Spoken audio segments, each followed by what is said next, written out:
Allah subhanahu wa ta'ala berfirman tentang tidak bolehnya menyebut-nyebut kebaikan. Jadi itu dosa ya, dosa besar. Saya sudah pernah bantu kamu, saya sudah 10 tahun berikan kamu beasiswa, saya sudah biayai kau dari kecil, nggak boleh. Sampai sebagian ulama mengatakan karena tegasnya larangan di sini, sampai-sampai orang tua pun tidak boleh bilang sama anaknya, nggak perlu. Padahal itu anak sendiri ya.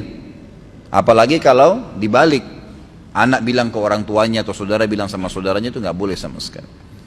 Kata Allah SWT, Allah menjelaskan dalam Al-Baqarah 264, penyebab dibatalkannya pahala bagi orang yang pernah bersedekah karena menyebut-nyebutnya. Kata Allah, a'udzubillahi minasyaitonirrajim, ya ayyuhalladzina amanu la tubtilu shadaqatikum bil manni wal adza. Al-ayat. Hai orang-orang yang beriman, jangan sampai kalian menghilangkan pahala sedekah kalian dengan menyebut-nyebutnya dan menyakiti perasaan si penerima. Suami bilang sama istrinya, sudah berapa tahun saya biayai kamu? Bukankah saya sudah bantu orang tuamu? Bukankah begini dan bukankah begitu? Perlu satu hal digarisbawahi teman-teman sekalian ya. Setiap perbuatan baik yang kita lakukan kepada orang lain, sebenarnya kalau kita fikir secara spiritual, secara keimanan, yang mendapatkan manfaat siapa? Saya. Bukan dia, karena dia hanya mendapatkan secara fisik duniawi. Saya berikan dia 5.000, dia hanya bisa beli air mineral dan segalanya. Tapi saya dapat apa? Pahala yang besar, mungkin 5.000 pahala. Tidak tahu, mungkin 5 juta, gitu kan? Makanya Abdullah bin Umar radhiyallahu anhuma, beliau kalau tidak datang orang yang datang minta-minta ke rumahnya, beliau keluar mencari. Karena bagi beliau sebenarnya, beliau yang membutuhkan pahala itu. Bayangkan kalau tidak ada fakir miskin, tidak ada minta-minta, kita dapat pahala sedekah dari mana? Kalau tidak ada cobaan, kita dapat pahala sabar dari mana? Nggak ada. Itu warna kehidupan ya. Harus difahamin. Jadi jangan pernah merasa orang lain butuh sama saya. Keliru teman-teman sekalian. Kita yang butuh kepada orang, itu yang betul. Keliru, gitu kan? Ada teman-teman dai nggak mau datang ceramah, kesannya jual mahal. Sebenarnya kalau dia faham, dia yang butuh dengan jemaahnya, bukan jemaahnya yang butuh. Karena kalau antum hadir di pengajian ana seperti ini, ikhwah dan akhwat sekalian, yang dapat manfaat lebih besar siapa? Saya sebenarnya. Antum secara individual dapat pahala ilmu, kan gitu, bisa diamalkan. Tapi saya mendapatkan pahala antum semua pada saat antum amalkan. Jadi sebenarnya yang lebih banyak mendapatkan manfaat adalah saya. Keliru kalau saya nggak datang, kebodohan. Saya biar terlambat, saya paksain datang, harus bisa dengan izin Allah, gitu kan? Mungkin dengan keniatan seperti itu Allah masih membuat antum semua bisa bertahan dalam majelis. Itu sesuatu yang harus difahamin. Jangan selalu merasa diri kita yang dibutuhkan. Enggak. Adanya anak-anak, sebenarnya kita yang butuh dengan anak-anak itu, bukan anak-anak yang butuh dengan kita. Allah gantungkan kebutuhan mereka pada kita, artinya kita akan bersedekah secara mau atau tidak mau. Memberikan susunya, memberikan makan, pahalanya besar pada hari kiamat. Coba kalau nggak ada anaknya, bagaimana? Kan gitu, contoh-contoh saja. Ada istri, ada suami, dan banyak dalam dini kehidupan kita semuanya. Jadi jangan pernah sebut-sebut kebaikan. Sudah melakukan, lupain udah. Sudah ada malaikat yang catat. Kita ini enak sekali sebenarnya. Bayangkan kalau setiap amal kita disuruh catat sendiri sama Allah, bisa nggak? Udah ada bodyguardnya, catat, tidak pernah tidur Raqib dan Atid. Bahkan mulianya Allah SWT menyebutkan, atau Nabi SAW menyebutkan dalam sebuah hadis, kalau seorang hamba melakukan perbuatan dosa, maka Raqib akan berkata kepada Atid, jangan kau catat dulu, mungkin dia bertobat sebelum malam. Masih saling diingatin nih, jangan dulu catat, mungkin dia taubat. Kalau sampai menginap, nggak taubat dari dosanya, baru dicatat dalam buku amalnya.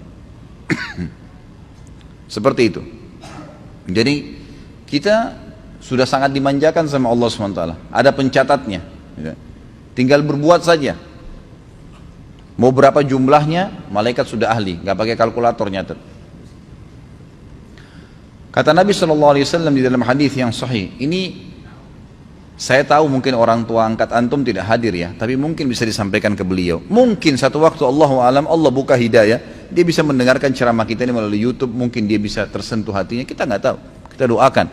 Tapi semua yang hadir di sini bisa ambil pelajaran, tidak boleh sebut-sebut kebaikan. Perhatikan ancaman yang sangat tegas bagi orang yang nyebut-nyebut kebaikannya. Thalathatun la yukallimuhumullahu wa la yanzuru ilaihim yaumal qiyamati wa la yuzakkihim wa lahum adzabun alim. Al-musbilu izarah wal mannanu wal munfiqu sil'atahu bil halfil kadhib. Ada 3 golongan yang mana Allah tidak akan berbicara kepada mereka pada hari kiamat. Ini sudah pernah saya kasih contoh ya. Kalau kita diundang oleh seseorang, misal presiden undang kita, semua orang yang diundang diajak ngomong kecuali kita sendiri.